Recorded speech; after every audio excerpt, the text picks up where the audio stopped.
I porsima ljudi, danas snimamo novi klip. U ovom klipu ću vam samo da vam pokažem kako instalirati Segu Megu. Imate ovo, znači tu imate Segu i imate Close on File. A ja sam tu da sam instalirao. I uzela sam ovo Mario Kart 64 i opet kliknite Start.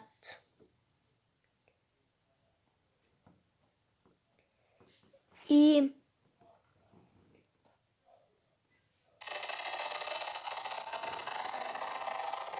evo je, Sega Mega. Ovo kliknite ovo. Evo ga. Da bismo Segu Megu, ja ne znam, ovo prvi put koristim, ali tako je dobro. Znači, to je to od ovog klipa. Nadam se da ste uživali. Imate jedan veliki pozdrav. Ćao!